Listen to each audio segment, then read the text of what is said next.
بسم اللہ الرحمن الرحیم۔ السلام علیکم ورحمۃ اللہ وبرکاتہ۔ ناظرین محترم، آج کے اس ویڈیو میں ہم بالکل بنیاد سے سیکھنے کی کوشش کریں گے کہ کس طرح ایک زبان سیکھی جاتی ہے اور عربی زبان کی بنیاد کیا ہے۔ تو کسی بھی زبان کو سیکھنے کے عقلاً دو ہی طریقے ممکن ہیں۔ اگر آپ کوئی زبان سیکھنا چاہتے ہیں تو ان دو طریقوں میں سے ایک طریقے کو اپلائی کر کے، یعنی اس پر عمل کر کے، آپ اس زبان کو بآسانی سیکھ سکتے ہیں۔ پہلا طریقہ ہے اس زبان کا ماحول اختیار کرنا، یعنی وہ زبان جہاں پر بولی جاتی ہے وہیں پہ اپنے آپ کو ڈھال کر اس کے مختلف طریقے ہو سکتے ہیں، وہاں پر جا کر یا پھر آن لائن موبائل کے ذریعے بھی آپ وہ زبان سیکھ سکتے ہیں۔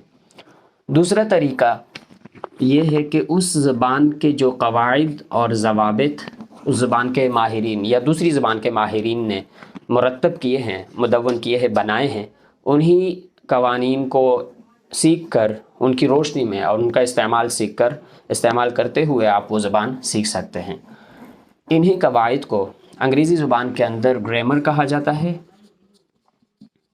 اور اردو اور عربی زبان میں ان کو صرف اور نحو کہا جاتا ہے۔ عربی زبان کی بنیاد بھی بالکل یہاں سے شروع ہوتی ہے۔ اگر آپ بالکل ابتدا سے کوئی عربی زبان سیکھنا چاہتے ہیں تو آپ کو ان دو علوم کو سیکھنا ہوگا۔ ابتدا کے اندر یعنی شروع میں علم الصرف اور علم النحو یہ دونوں ایک ہی فن تھا، یعنی دونوں کی تفصیلات ایک ہی اس میں پڑھائی جاتی تھی۔ البتہ بعد میں جب علم الصرف کی تفصیلات زیادہ ہوئیں تو ان کو دو الگ الگ فنون کے اندر یا علوم کے اندر تقسیم کیا گیا۔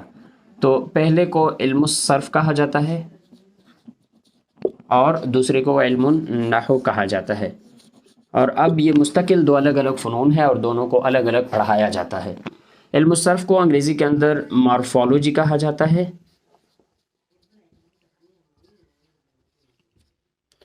اور علم النحو کو سینٹیکس کہا جاتا ہے۔ علم الصرف بنیادی طور پر ایک لفظ کو سمجھنے کا نام ہے، یعنی ایک کلمہ بنتا کیسے ہے اور پھر اس کلمے کی مختلف شکلوں کو کیسے بنایا جاتا ہے اور ان کا مطلب کیسے نکلتا ہے، یہ ساری تفصیلات علم الصرف کے اندر معلوم ہوتی ہیں۔ مثال کے طور پر ایک لفظ ہے حمد، جس کا معنی ہے تعریف کرنا۔ اگر ہم اس سے فعل ماضی یعنی گزرا ہوا زمانہ بنانا چاہیں، پاسٹ ٹینس اگر ہم بنانا چاہیں تو ہم کیا کریں گے؟ پہلے حرف کو ہم فتحہ دیں گے، زبر دیں گے، دوسرے کو زیر اور تیسرے کو زبر دیں گے، تو یہ ہمارے پاس فعل ماضی بن گیا۔ اسی طرح اگر ہم اس سے فعل حال یا فعل مستقبل بنانا چاہیں تو اس کے ساتھ ہم ایک حرف یا کو ملا دیں گے، اس کے بعد آخر میں اس کے اوپر پیش لگا دیں گے یحمدو، تو اس طرح یہ فعل مضارع کا صیغہ وجود میں آ گیا، یعنی فعل مضارع جس کو ہم فعل حال یا فعل مستقبل کہتے ہیں وہ وجود میں آ جاتا ہے۔ اور تو یہ ایک لفظ ہے، اس کو بنانا کیسے ہے اور پھر اس میں کی جانے والی تبدیلیوں کا مطالعہ علم الصرف کہلاتا ہے۔ تو علم الصرف کی لغوی تعریف ہوئی لغوی یعنی ڈکشنری کے اندر اگر علم الصرف کو ہم دیکھیں تو اس کا مطلب ہے پھیرنا یا تبدیل کرنا۔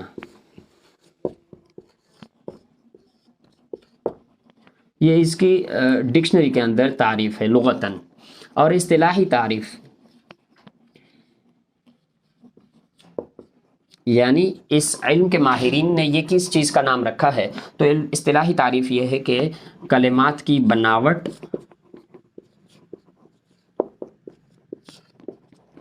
اور ان میں کی جانے والی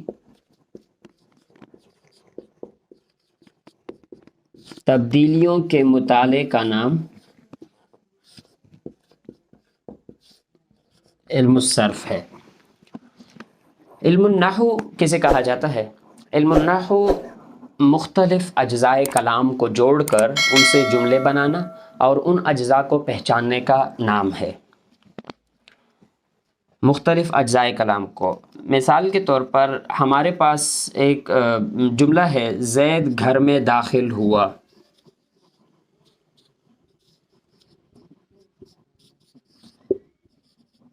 یہ ایک جملہ ہے جو مختلف اجزاء سے مل کر بنا ہے۔ یہاں پر زید یہ کام کرنے والا ہے جس کو ہم علم النحو کی اصطلاح میں فاعل کہتے ہیں، اور داخل ہونا یہ کام ہوا ہے جس کو ہم اس اصطلاح میں فعل کہتے ہیں، اور باقی یہ مفعول ہے، یہاں پر یہ کام واقع ہوا ہے۔ تو یہ 3 اجزاء ہیں اس جملے کے، ان اجزاء کو سمجھنا، ان کی ترتیب کو سمجھنا، اور پھر ان کی نشانیاں کیا ہیں، ان کو ہم پہچانیں گے کیسے، یعنی اگر آپ کسی جملے کو دیکھیں تو آپ کس طرح سمجھیں گے، کس طرح پہچانیں گے کہ اس میں فاعل کون سا ہے، فعل کون سا ہے اور مفعول کون سا ہے۔ تو عربی کے اندر اس کی جو ترتیب ہے، اور عربی کے اندر ان اجزاء کو پہچاننے کی نشانی ان کے حرکات ہیں، یعنی ان کے اوپر جو آخر میں کلمہ آتا ہے، جو حرکت آتی ہے، اس کے ذریعے ہم اس کو پہچانتے ہیں۔ مثال کے طور پر اگر یہی جملہ ہم عربی میں لکھیں تو اس کی ترتیب یوں ہوگی: دخل زید فی الدار۔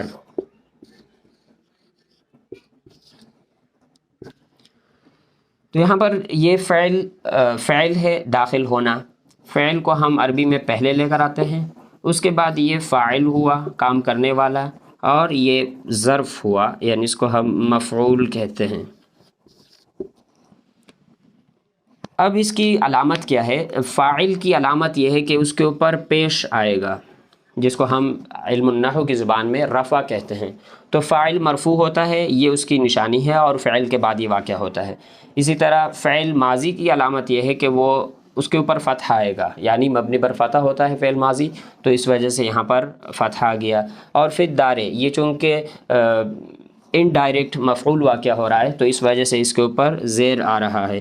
تو علم النحو کی تعریف کیا ہوئی کہ مختلف اجزائے کلام کی ترتیب کو سمجھنا، ان کو جوڑ کر ان کی ترتیب کو سمجھنا، اور ان کی حرکات کو سمجھنے کا جو علم ہے اسے علم النحو کہا جاتا ہے۔ اور علم الصرف اور علم النحو یہ دونوں بالکل بنیادی فنون ہے جن کو سیکھ کر، جن کے ذریعے آپ عربی زبان سیکھ سکتے ہیں۔